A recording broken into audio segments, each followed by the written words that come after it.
காட்சி கனதாக்கி அதன் சாட்சி நபியாக்கி அழகாட்சி புரிகின்ற அல்லாஹ்வுக்கே எல்லா புகழும். எதிரணியில பேசின 2 பேரும் இந்த பட்டிமன்றத்துக்கான பாயிண்ட்ஸை எதுல பார்த்தாங்கன்னு ஒரு வாட்டி.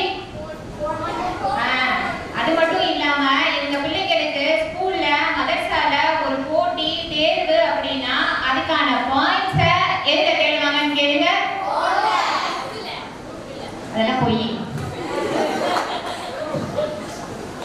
நான் காலேஜ் படிச்சப்போலாம் அசைன்மெண்ட்டுக்கு ஒரு தலைப்புல தகவல் சேகரிக்கணும்னா பத்ராப்ல இருக்கிற கம்ப்யூட்டர் சென்டருக்கு போகணும். ஆனா இப்போ இங்க இருந்தே ஏஐட்ட கேட்டுக்கலாம். இப்போ மணியத்தனன் கேட்டா கூட அது பதில் சொல்லும். சொல்லுமா? நெட் போட்டிருக்கீங்களா? ஓகே. நம்ம தாய்மார்கள்ட்ட கேட்டு பாருங்க. இதுல ஆப்ரேன் சொன்னாங்க தப்பா சொல்லிடும், போன்ல தகவலை சேகரிக்கும் போது தப்பா சொல்லிடும் அப்படின்னு சொல்லிட்டு. பார்க்கிறதுக்கு கண்களை கொடுத்த இறைவன் பார்க்காம இருக்க இமைகளை கொடுத்திருக்கான். அது போதும்ல, தப்புன்னு தெரிஞ்சிருச்சுல, அங்கேயே என்ன செஞ்சிடணும்? தவிர்த்திடணும். அதை விட்டுட்டு போன் வந்துச்சு ஃபுல்லா கெட்டு போச்சுன்னு சொல்லிட்டு இருக்கிறது நம்மளோட அறியாமையையும் இயலாமையையும் தான் காட்டுது. தாய்மார்கள்ட்ட கேட்டு பாருங்க. ஒரு காலத்துல கல்யாணமான கணவன் வெளிநாடு போனதுக்கு அப்புறமா மனைவிங்க கப்பலுக்கு போன வச்சான காலம்னு கையில கடுதாசியோட உட்கார்ந்து இருப்பாங்க. ஆமாவா?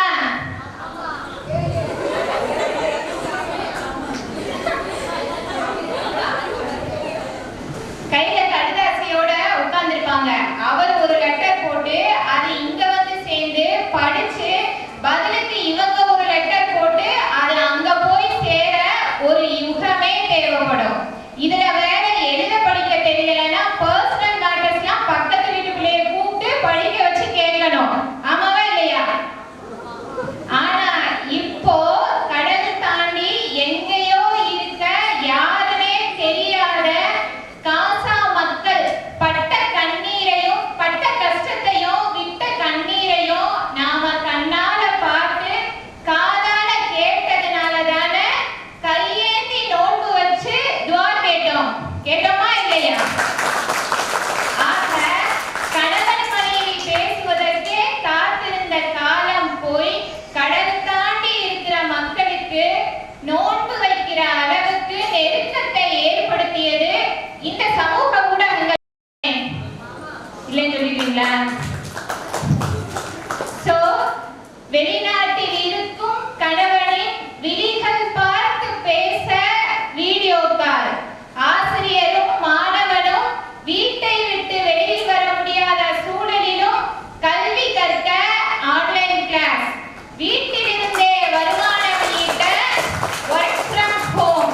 தெரியாத இடத்துக்கும் சரியாக போய் சேர கூகுள் மேப். நன்மையை ஏவி தீமையை தடுக்கும் வகையில் ஒரு இறை வசனத்தை, ஒரு நபி மொழியை, ஒரு இஸ்லாமிய வரலாற்றை அப்லோட் செய்ய யூடியூப், அதை ஒவ்வொருவருக்கும் ஷேர் செய்ய வாட்ஸ்அப் என்று இந்த தொழில்நுட்ப வளர்ச்சியும் இறைவனின் ஒரு அருட்கொடை என்பதை மறந்து தீமை தீமைன்னு சொல்லிட்டு இருக்கிறோம். எதுலதாங்க தீமை இல்ல? சாப்பாடு எடுத்துக்கோங்க.